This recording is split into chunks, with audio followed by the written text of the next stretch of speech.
नमस्कार दोस्तों, कैसे हो? बड़े दिनों बाद मिल रहे हैं आज। तो आज की जो क्लास रहेगी वो वरिष्ठ अध्यापक हिंदी से संबंधित रहेगी और उसमें जो है आचार्य रामचंद्र शुक्ल के जो निबंध है उन पर विशेष रूप से प्रश्नोत्तर जो है मैं आज करवाने वाला हूँ। प्रश्नोत्तर की बात करें और उससे पहले आचार्य रामचंद्र शुक्ल की बात कर लेते हैं थोड़ा सा, कि आचार्य रामचंद्र शुक्ल के वरिष्ठ अध्यापक हिंदी में 3 निबंध लगे हुए हैं। पहला निबंध है उत्साह, दूसरा निबंध है श्रद्धा भक्ति, तीसरा निबंध है लोभ और प्रीति। ये तीनों ही निबंध जो हैं थोड़े बड़े भी हैं और थोड़े कठिन भी हैं, लेकिन मैं ये कोशिश करूंगा, मेरी दूसरी वीडियो आप देखोगे, उत्साह, श्रद्धा भक्ति और लोभ और प्रीति, इन तीनों का विस्तार से भी मैंने पढ़ाया है। तो उसको बड़ी ही सरल भाषा में पढ़ाने का मैंने प्रयास किया कि आप अपनी भाषा में उसको समझ सकें कि आखिर वो क्या कहना चाह रहे हैं, क्योंकि संस्कृतनिष्ठ शब्दों का प्रयोग करते हुए उन्होंने काफ़ी इनको थोड़ा क्लिष्ट सा बना दिया, थोड़ा मुश्किल हो जाता है। 4-5 बार पढ़ने के बाद बड़ी मुश्किल से समझ आ पाता है। ये तीनों के तीनों निबंध जो है उनके चिंतामणि भाग 1 में संकलित है। उनके जो निबंध संग्रह है वो चिंतामणि नाम से प्रकाशित हुए थे और चिंतामणि नाम से उनके लगभग 4 निबंध संग्रह प्रकाशित हुए थे। तो ये उनका जो चिंतामणि भाग 1 है उससे लिए गए हैं। चिंतामणि भाग 1 में उनके लगभग 17 निबंध है। तो आज जो हम पढ़ने वाले हैं इनकी पूर्व की परीक्षाओं में मैंने यहाँ तक कि अभी 2024 में संस्कृत शिक्षा की जो परीक्षा हुई है उसमें जो उत्साह, श्रद्धा भक्ति और लोभ और प्रीति में से जो प्रश्न आए हैं वो भी मैंने लेने का प्रयास किया है।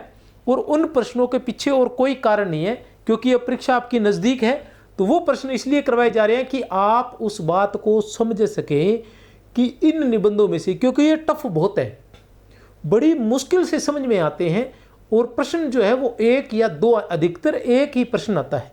और बहुत बार ऐसा होता है, मतलब कभी कभार ऐसा हुआ है, हालांकि ये 22 में ऐसा हुआ है कि शायद 2 या 3 प्रश्न आए हैं 2022 की परीक्षा में।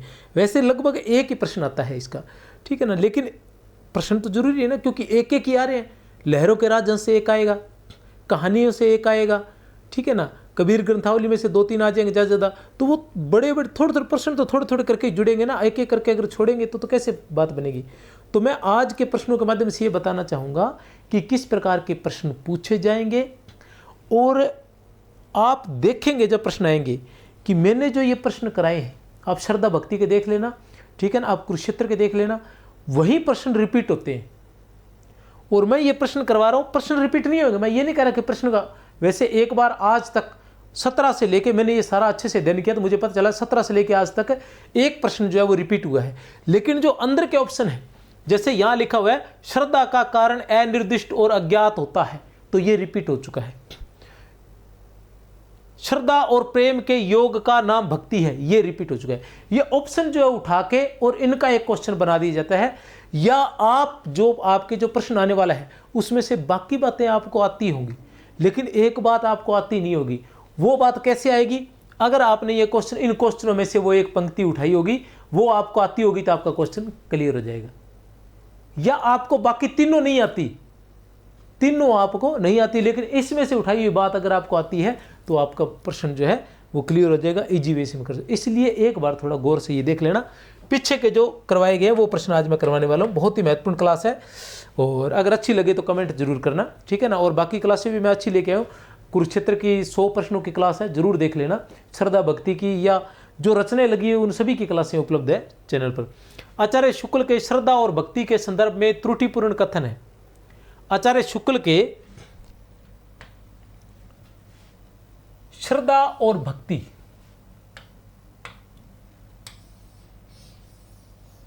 के संदर्भ में त्रुटिपूर्ण कथन है। श्रद्धा और भक्ति क्या है? ये एक निबंध है। कहां से लिया गया है? आचार्य रामचंद्र शुक्ल के चिंतामणि भाग 1 से ये लिया गया है, श्रद्धा और भक्ति। इसके संबंध में त्रुटिपूर्ण कथन है। श्रद्धा का कारण अनिर्दिष्ट और अज्ञात होता है। श्रद्धा एक विस्तृत भाव है, इसके बदले हम श्रद्धेय से अपने लिए कुछ नहीं चाहते। पूज्य भाव या महत्व की आनंदपूर्ण स्वीकृति के बिना श्रद्धा नहीं होती। श्रद्धा और प्रेम के योग का नाम भक्ति है। अब बताइए, श्रद्धा का कारण अनिर्दिष्ट और अज्ञात होता है। आपकी किसी के प्रति श्रद्धा है। आप सोचें कि आपकी किसी के प्रति श्रद्धा है। श्रद्धा क्या होती है? प्रेम वो होता है जो हम अपनों से करते हैं, वो प्रेम होता है। किससे करते हैं? जो हम अपनों से करते हैं वो प्रेम होता है। और श्रद्धा किसी अनजान व्यक्ति को जो हमें बहुत पसंद आ जाता है, और हमें नहीं, वो बहुत से लोगों को पसंद आता है, हमें अच्छा लगता है। जैसे प्रेम जो होता है ना, प्रेम के लिए लोगों को पसंद आना जरूरी नहीं है, लोग उससे प्रेम करते हैं या नहीं। बाकायदा इसमें तो ये कंडीशन रहती है कि लोग दूसरे उससे प्रेम करते हैं तो हमें उससे ईर्ष्या हो जाती है। हमें ये पसंद नहीं है प्रेम में कि कोई और भी जिससे हम प्रेम करते हैं उससे कोई और भी प्रेम करे। लेकिन श्रद्धा में ऐसा होता है कि जिसके प्रति हमारी श्रद्धा है, हम चाहते हैं कि लोगों की भी उसके प्रति श्रद्धा हो। लेकिन श्रद्धा के पीछे क्या रहता है? कारण जो रहता है वो निर्दिष्ट रहता है, अनिर्दिष्ट नहीं रहता, क्योंकि ध्यान में रहता है। कारण क्या होता है? श्रद्धा कुछ न कुछ, किसी ने कुछ किया है तभी उसके प्रति श्रद्धा होती है। देश के अंदर बहुत से ऐसे लोग होंगे जिनके प्रति लोगों की श्रद्धा रहती है, ठीक है ना। श्रद्धा का कारण क्या होता है? वहाँ जाते हैं, उनसे मिलते हैं, बात नहीं भी करते। तो जैसे मान लो पूजा के क्षेत्र में आ जाए कि बहुत से बाबे ऐसे हैं जिनके प्रति लोगों को श्रद्धा है, वो वहाँ पर जाते हैं, दूर दूर तक वो देश के किसी भी कोने में भंडारा जागरण आदि करते हैं तो वो लोग वहाँ पहुँच ही जाते हैं, तो वो उनके प्रति श्रद्धा होती है। और श्रद्धा का कारण क्या है? कारण होता है, और कारण जो होता है वो ज्ञात होता है और निर्दिष्ट होता है। तो असंगत की बात करें तो उत्तर अ ही है, क्योंकि श्रद्धा का कारण जो है वो क्या होता है? निर्दिष्ट होता है और ज्ञात भी होता है। प्रेम का कारण जो होता है वो अनिर्दिष्ट और अज्ञात होता है। किसका कारण? प्रेम का कारण। प्रेम का जो कारण होता है वो अनिर्दिष्ट और अज्ञात होता है। बात करते हैं श्रद्धा एक विस्तृत भाव है। बिल्कुल सही है, श्रद्धा एक विस्तृत भाव है। हम चाहते हैं कि जिसके प्रति हमारी श्रद्धा है सभी की उसके प्रति श्रद्धा हो, ठीक है।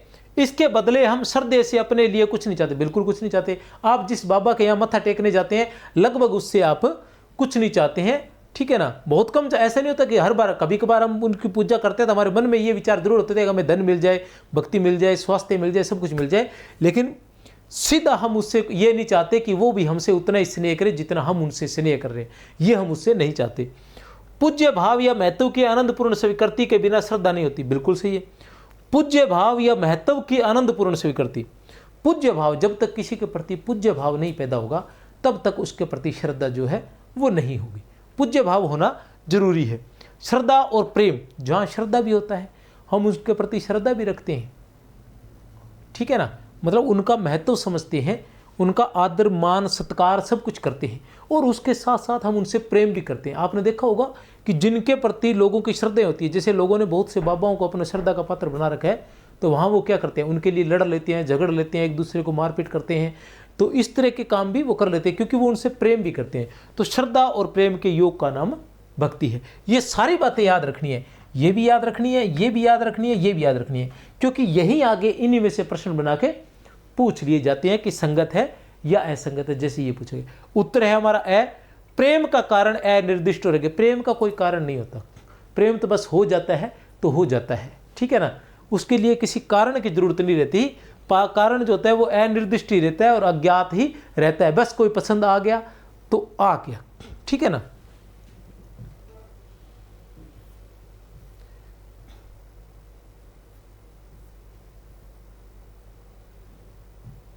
उत्साह निबंध में कर्म में आनंद अनुभव करने वालों को क्या कहा जाए? उत्साह निबंध में, कौन से निबंध में? उत्साह निबंध में। निबंध का नाम क्या है? उत्साह है। किसका है ये निबंध? शुक्ल का है। ऐसी बातें तो याद ही रखनी चाहिए, लेकिन फिर भी कोई जो अनजान बच्चे हैं उनके लिए शुक्ल।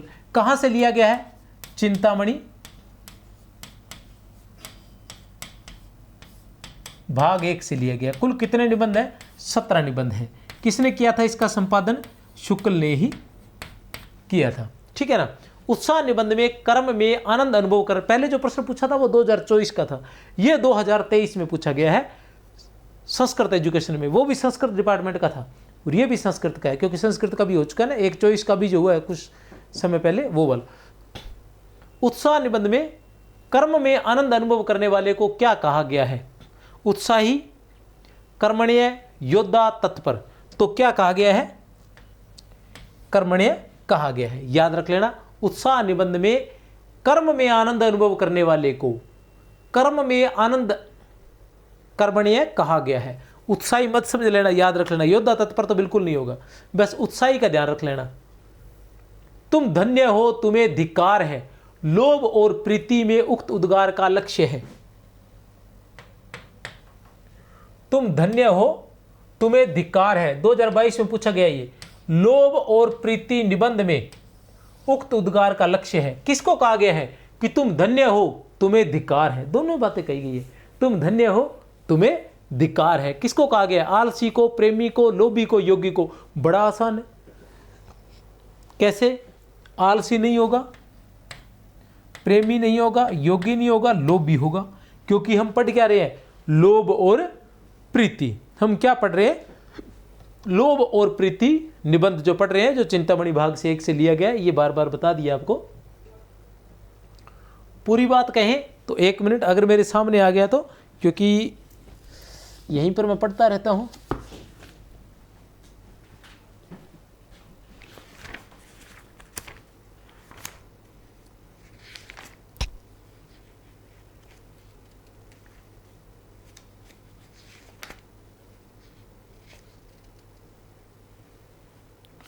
पूरी है। क्या कहना चाह रहे हैं? थोड़ा आपके दिमाग में हो जाएगा, थोड़ा याद भी रह जाएगा कि ये कैसे है।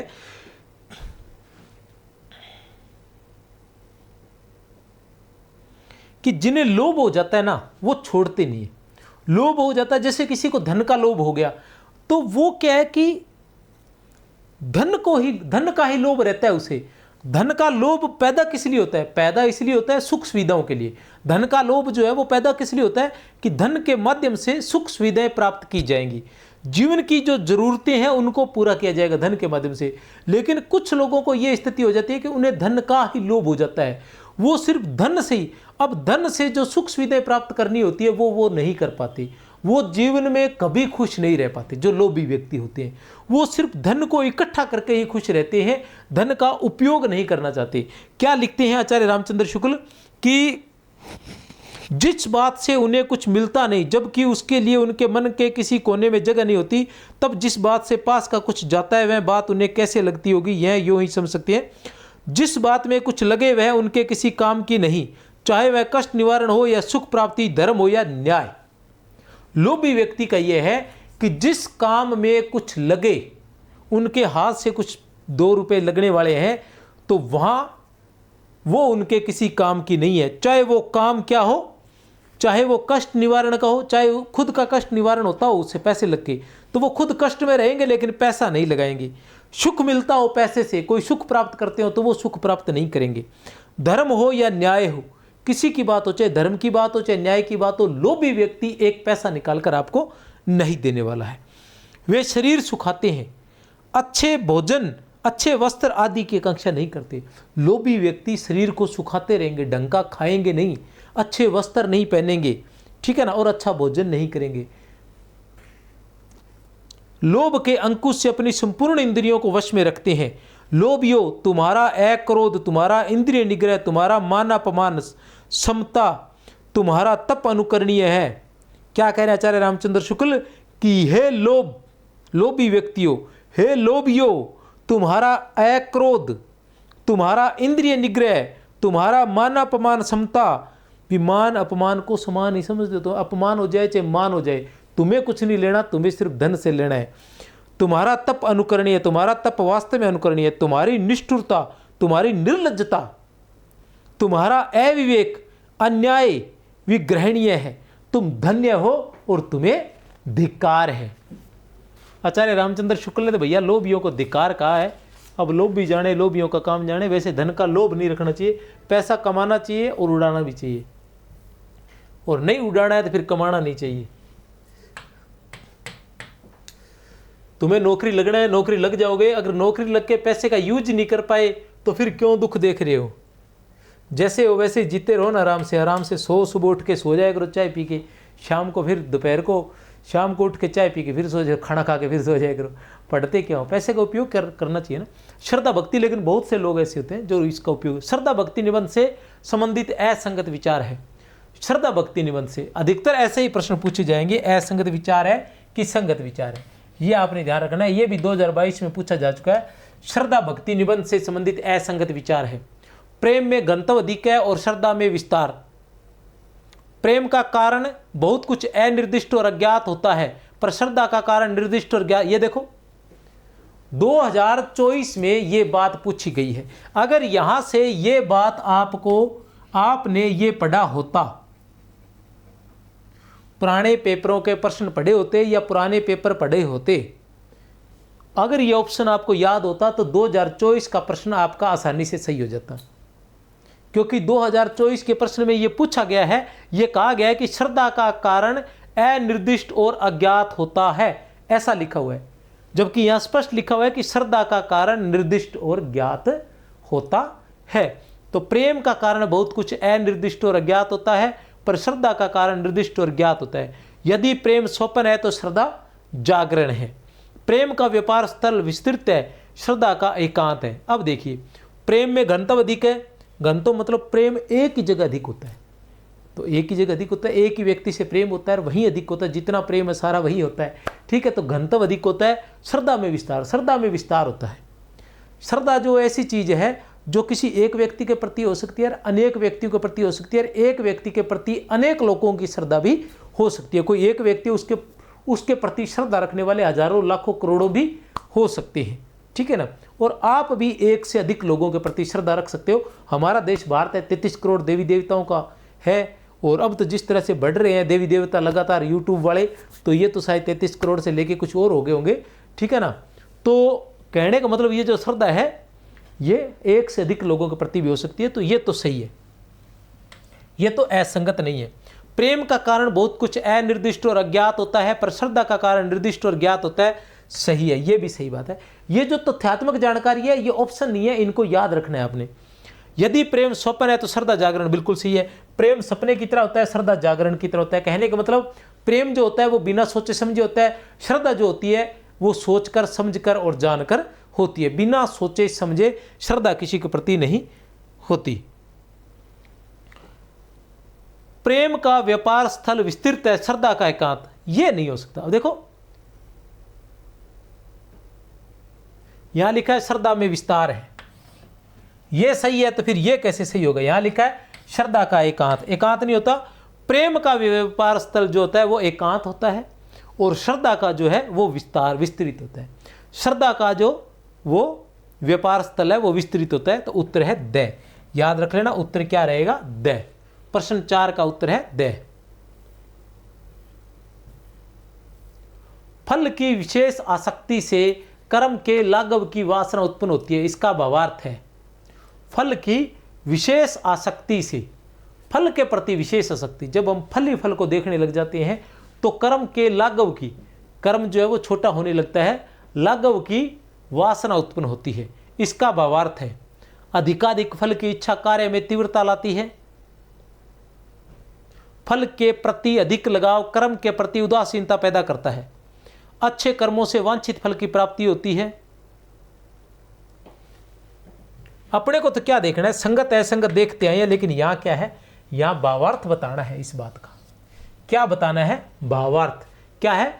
फल की विशेष आसक्ति से कर्म के लाघव की वासना उत्पन्न होती है। कहने का मतलब फल के प्रति अगर आसक्ति रखोगे, कर्म के प्रति नहीं रखोगे, फल के प्रति अगर आसक्ति रखोगे, कर्म के प्रति आसक्ति नहीं रखोगे, उसके बारे में कहा गया है। ठीक है ना, तो क्या होता है? अधिकाधिक फल की इच्छा कार्य में तीव्रता लाती है। क्या लाती है? ये इसका भावार्थ है या नहीं है? अधिकाधिक फल की इच्छा कार्य में तीव्रता लाती है, तो ये इसका भावार्थ नहीं है। ये फल के प्रति अधिक लगाव कर्म के प्रति उदासीनता पैदा करता है, इसका भावार्थ ये है ब। फल के प्रति अधिक लगाव कर्म के प्रति उदासीनता। आप अगर फल ही फल के बारे में सोचोगे तो कर्म के प्रति आपकी उदासीनता होगी, क्योंकि कहीं ना कहीं आपको वो क्या है, अपने देखते हैं ना कि कर नहीं पाया, या वहाँ जाकर पेपर में पता नहीं क्या हो जाता है, और इन दिनों याद नहीं होता है, बहुत याद करते हैं, तो ये किस कारण होता है? ये फल के प्रति अधिक आसक्ति हो जाती है ना, तब होता है, तब हमें टेंशन होती है, तब हमने जो याद किया है वो भी हम पेपर में जाकर भूल जाते हैं। ठीक है ना, ये जो फल का डर होता है ना, फल की आसक्ति जो है वो अपने आप में एक डर है। फल की आसक्ति जो है वो अपने आप में एक डर है, क्योंकि ये तय है। अगर आप कर्म पर विश्वास करते हैं तो फिर फल आपको अवश्य मिलेगा।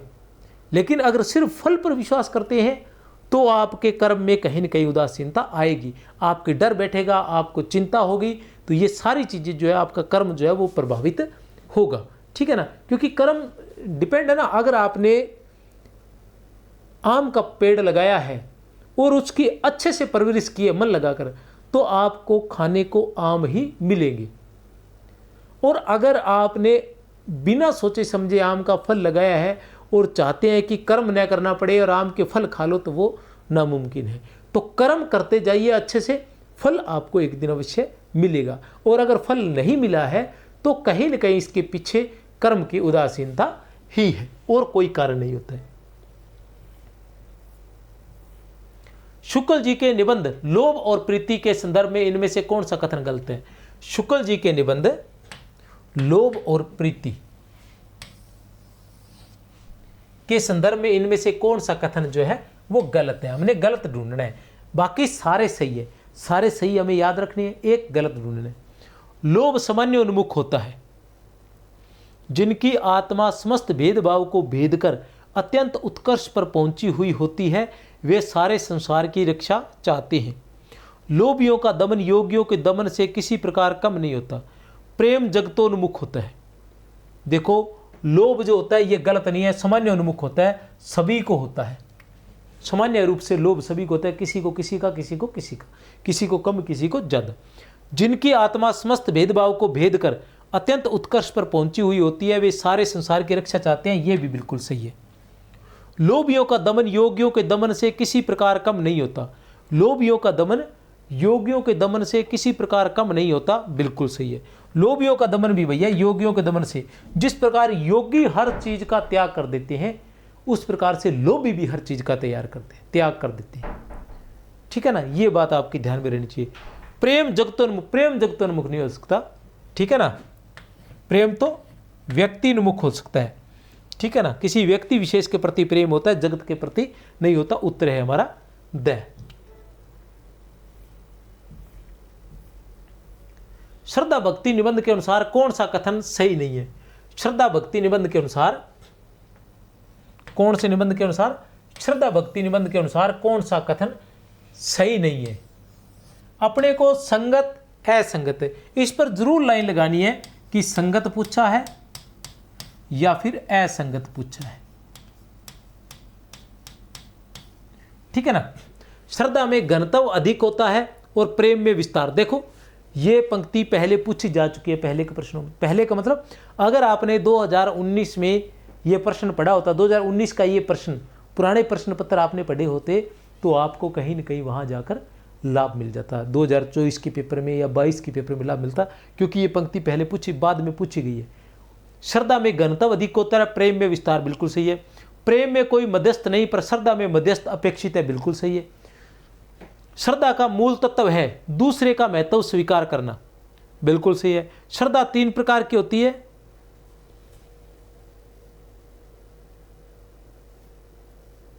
अच्छा, ये सही नहीं है। पहला ही, श्रद्धा में घनत्व अधिक होता है, यही उत्तर है। श्रद्धा में घनत्व नहीं होता, श्रद्धा में विस्तार होता है। ठीक है ना। और प्रेम में क्या होता है? प्रेम में घनत्व होता है। विस्तार से जो अधिक तात्पर्य है अधिक फैला हुआ, बहुत से लोगों में। ठीक है ना। और घनत्व से तात्पर्य एक जगह। ठीक है ना, तो ये ध्यान रखना है, बाकी सभी सही है। श्रद्धा 3 प्रकार की होती है, प्रतिभा संबंधी, शील संबंधी और साधन संपत्ति संबंधी। याद रख लेना, श्रद्धा जो होती है वो 3 प्रकार की होती है, प्रतिभा संबंधी, शील संबंधी और साधन संपत्ति संबंधी।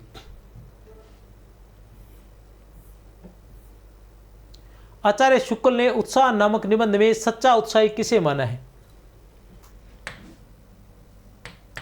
आचार्य रामचंद्र शुक्ल ने उत्साह निबंध में सच्चा उत्साही किसे माना है? किसे माना है? युद्धवीर को, दानवीर को, धर्मवीर को, कर्म सौंदर्य के उपासक को। तो कर्म सौंदर्य के उपासक को जो है सच्चा उत्साही माना है, याद रख लेना। उत्साह निबंध के प्रथम पैरे की अंतिम पंक्ति है ये। जो उत्साह निबंध है, एक ये और बात बता दूं कि कोई भी जो रचनाएं हैं, जैसे चाहे लहरों के राजस है, तो उसका जो पहला पेज है वो जरूर पढ़े, और एक अंतिम पेज जरूर पढ़ें, एक उसकी भूमिका जरूर पढ़ें। इसके अलावा क्या होता है कि जो दृश्य दिए होते हैं, प्रत्येक दृश्य की प्रथम 2-3 जो कथन है वो, और जो अंतिम जो कथन है वो जरूर पढ़ें, क्योंकि इन्हीं में से कथन पूछे जाते हैं। बीच में से बहुत कम चांस होते हैं, और आ भी जाए तो वो मेरिट ऊपर नीचे नहीं करते हैं, फिर वो लगभग किसी को नहीं आते होते हैं। कोई 2-4 टॉपरों को आते हो तो बात अलग है, बाकी वो किसी को नहीं आते होते। ऐसा किसी का नहीं है कि भी पूरा का पूरा लहरों के राजहंस किसने क्या कथन कहा था सारा का सारा सभी को याद हो जाए, तो ऐसा नामुमकिन जैसा है, बहुत मुश्किल होता है। तो 1-2 टॉपरों को छोड़ के वो मेरिट को प्रभावित नहीं करते हैं। लेकिन इस तरह से तो ज़रूर पढ़ते हैं। बहुत से बच्चे जिन्होंने सिलेक्शन करवाना होता है वो तो ऐसे पढ़ते हैं कि भूमिका पढ़ेंगे, पहला पेज पढ़ेंगे, अंतिम पेज पढ़ेंगे, प्रत्येक दृश्य की पहली और अंतिम पंक्तियां जरूर पढ़ेंगे, क्योंकि उन्हीं में से पूछा जाता है। तो ये जो निबंध है, ये अब 2 प्रश्न आए हुए हैं। 2 बार ऐसा पूछा गया है उत्साह निबंध से कि एक बार तो पहली पंक्ति उत्साह निबंध शुरू होते ही पहली पंक्ति पूछ ली गई है, और एक बार ऐसा हुआ है कि उत्साह निबंध के प्रथम पैरे की अंतिम पंक्ति। तो उत्साह निबंध आप पढ़ रहे हो तो पहला पैरा अवश्य पढ़िए, अंतिम पैरा अवश्य पढ़िए। श्रद्धा भक्ति का प्रथम पैरा अवश्य पढ़िए, अंतिम पैरा अवश्य पढ़िए। लोभ और प्रीति का प्रथम पैरा और अंतिम पैरा आप अवश्य पढ़िए, और उसको पढ़ना नहीं, पढ़ने तो सारे ही है, उनको याद रखना है आपने। श्रद्धा भक्ति नामक निबंध में आचार्य शुक्ल ने श्रद्धा की प्रेरणा का मूल किसे माना है? श्रद्धा भक्ति किस निबंध में? श्रद्धा भक्ति के निबंध में आचार्य शुक्ल ने श्रद्धा की प्रेरणा का मूल किसे माना है? श्रद्धा की प्रेरणा का मूल किसे माना है? पुत्र कामना को, विषु कामना को, ऐश्वर्य कामना को, विजय कामना को। तो आसान से ये विषु कामना।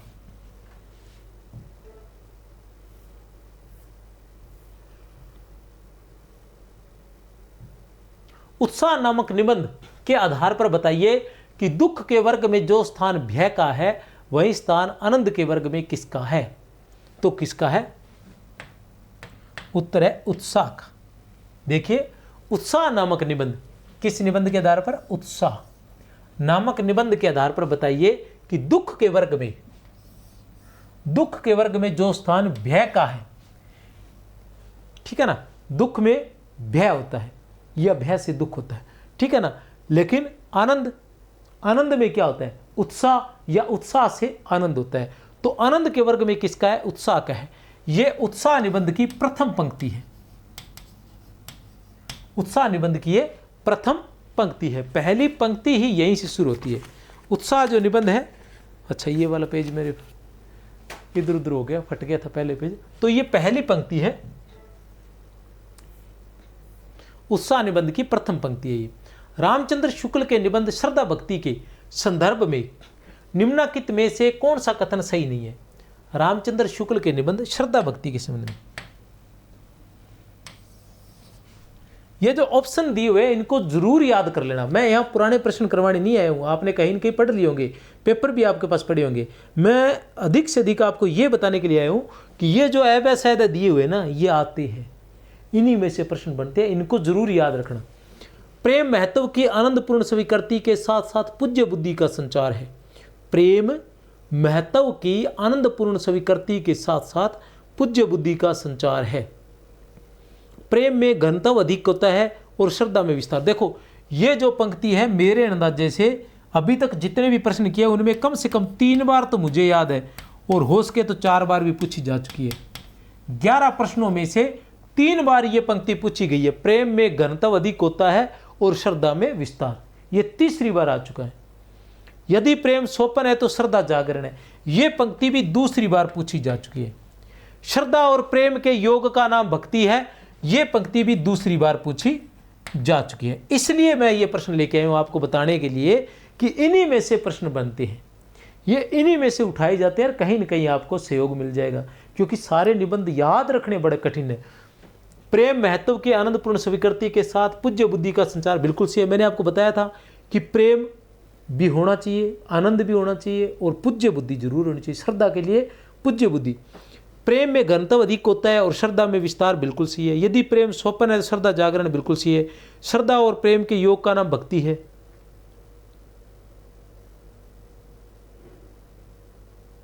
अच्छा, यहां आएगा श्रद्धा, उत्तर है ए।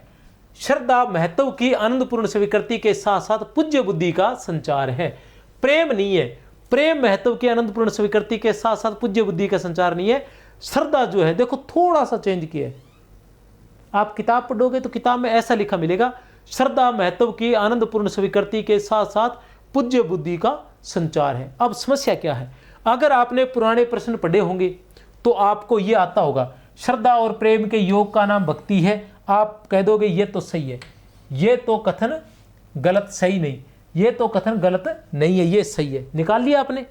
ये भी आपने पुराने प्रश्न पढ़े थे, इसलिए आपको पता था कि यदि प्रेम सोपन है तो श्रद्धा जागरण है, आपने कह दिया ये भी सही है। आपको यह भी पता था कि प्रेम में घनत्व अधिक होता है, श्रद्धा में विस्तार अधिक होता है, ठीक है। अब ये आपको नहीं आता था क्योंकि इसमें इसने बड़ी बेईमानी की है। बेईमानी क्या की, पूरी की पूरी लाइन वैसी की वैसी रख दी, सिर्फ एक शब्द बदला कि आप किताब में पढ़ोगे वहां लिखा मिलेगा श्रद्धा महत्व की आनंदपूर्ण स्वीकृति के साथ साथ पूज्य बुद्धि का संचार।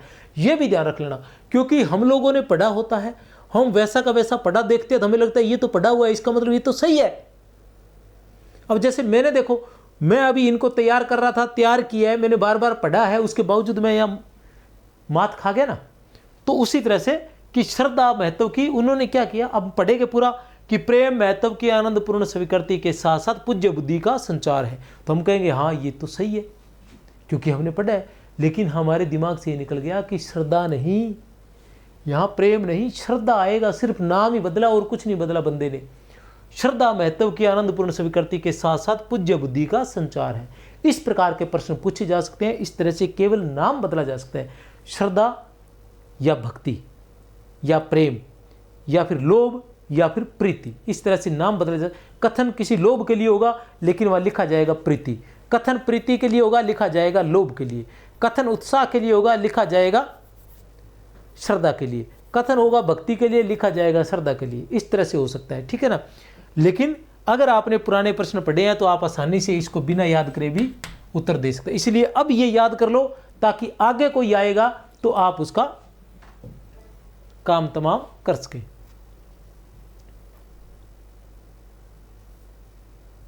शुक्ल जी ने श्रद्धा में भक्ति निबंध में स्थूल रूप से श्रद्धा के कितने भेद बताए हैं?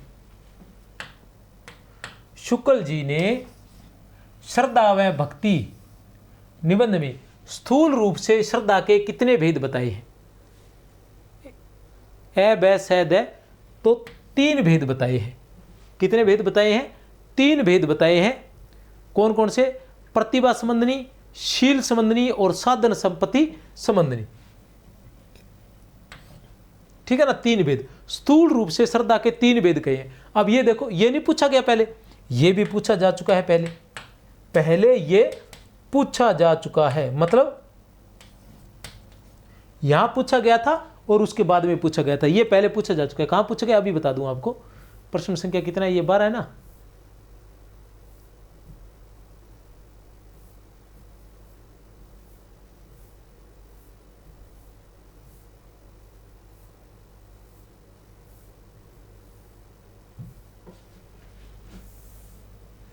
ये देखो, ये ऑप्शन है, ऑप्शन में से बनाया गया है। श्रद्धा 3 प्रकार की होती है, प्रतिभा संबंधी, शील संबंधी और साधन संबंधी संबंधी। आए ना, मतलब कितने बार बार इन्हीं में से ऑप्शन रिपीट हो रहे हैं। तो श्रद्धा भक्ति के अंदर ये बहुत ही महत्वपूर्ण बात है और आप अच्छे से ध्यान में लगा लेना। और अपने इसकी एक और क्लास आने वाली है, उसमें मैं 100 के लगभग क्वेश्चन करवाने वाला हूं।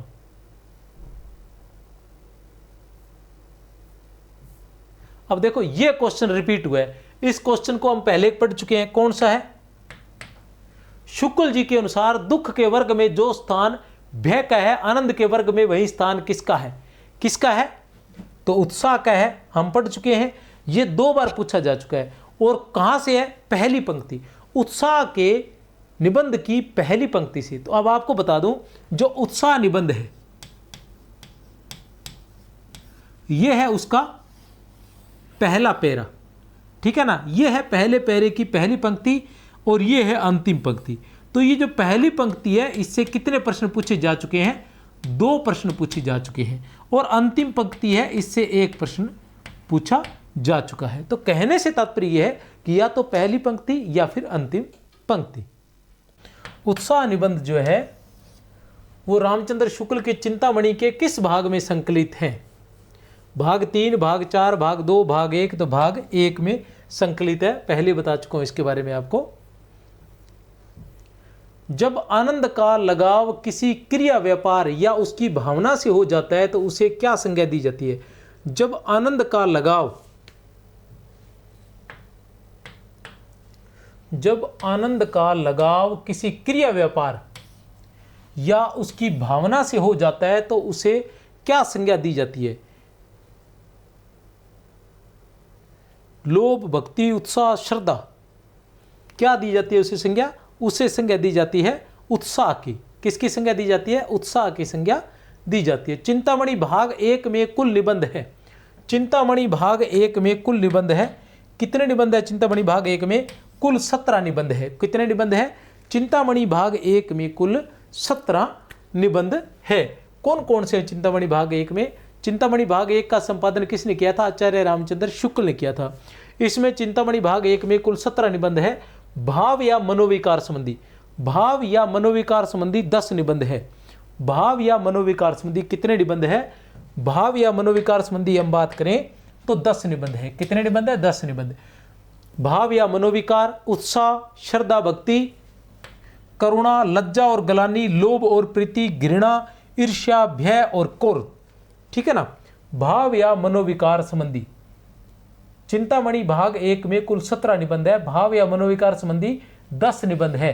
पहला है भाव या मनोविकार, दूसरा उत्साह, तीसरा श्रद्धा भक्ति, 4 नंबर पर करुणा, फिर लज्जा और ग्लानि, फिर लोभ और प्रीति, फिर घृणा, ईर्ष्या, भय और क्रोध। फिर आता है सैद्धांतिक समीक्षा संबंधी। सैद्धांतिक समीक्षा संबंधी 4 निबंध है। सैद्धांतिक समीक्षा संबंधी 4 निबंध है। वो कौन कौन से हैं? कविता क्या है, कविता में लोक मंगल की साधनावस्था, साधारणीकरण और व्यक्ति विचित्रीयवाद, व्यक्ति वैचित्र्यवाद,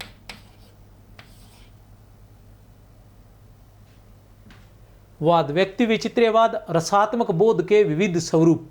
ये सभी जो निबंध है ये पूछे जाते हैं। निबंध संग्रह है ये, जिनके मैं नाम ले रहा हूं ये निबंध है। ये पूछे जाते हैं कि ये किसके निबंध है, यह निबंध किसका है। ये 17 के 17 निबंध। आप चाहे आपके सिलेबस में चाहे ये चिंतामणि है या नहीं है, ठीक है ना, उत्साह निबंध या निबंध लगे हुए हैं या नहीं लगे हुए, लेकिन आचार्य रामचंद्र शुक्ल तो आपके पाठ्यक्रम में, हिंदी पढ़ने वालों के पाठ्यक्रम में हमेशा रहेगा। और उनका जो हिंदी साहित्य का इतिहास है वो हमेशा रहेगा। और उनके जो निबंध से संबंधित जो प्रश्न पूछे जाएंगे वो हमेशा पूछे जाते रहेंगे। तो ये निबंध है इनके सभी, और ये सारे इतने महत्वपूर्ण हैं कि प्रत्येक निबंध नेट की परीक्षा में न जाने कितनी बार पूछा जा चुका होगा। व्यवहारिक समीक्षा, सैद्धांतिक समीक्षा संबंधी चिंतामणि भाग 1 में कितने निबंध हैं? 4 निबंध है। और व्यवहारिक समीक्षा संबंधी 3 निबंध है। भारतेंदु हरिश्चंद्र, तुलसी का भक्ति मार्ग और मानस की धर्मभूमि। भारतेंदु हरिश्चंद्र, तुलसी का भक्ति मार्ग और मानस की धर्मभूमि, ये थे गत परीक्षाओं में पूछे गए प्रश्नों का संकलन। इसके अलावा भी हमारा ये जो तीनों निबंध है, उत्साह है, श्रद्धा भक्ति है, लोभ और प्रीति है, इससे संबंधित और आचार्य रामचंद्र शुक्ल के जीवन परिचय से संबंधित 100 प्रश्न भी मैं जल्द ही करवा दूंगा। तो वो वीडियो भी आप जरूर देखना। और इनकी अगर आपके पास समय है, अभी तो परीक्षा है, उसके बाद अगर आपको समय मिले, क्योंकि नेक्स्ट परीक्षा भी शुरू हो जाएगी, तो आप वो उस परीक्षा की तैयारी के लिए भी आप क्या है वो देख सकते हैं विस्तार से। बड़ी ही सरल भाषा में मैंने सभी निबंधों को, उत्साह, श्रद्धा भक्ति, लोभ और प्रीति, तीनों को बड़ी ही सरल भाषा में करवाया है अपने इसी चैनल पर। मेरी तरफ से आप सभी को बहुत बहुत शुभकामनाएं। जय हिंद, जय भारत।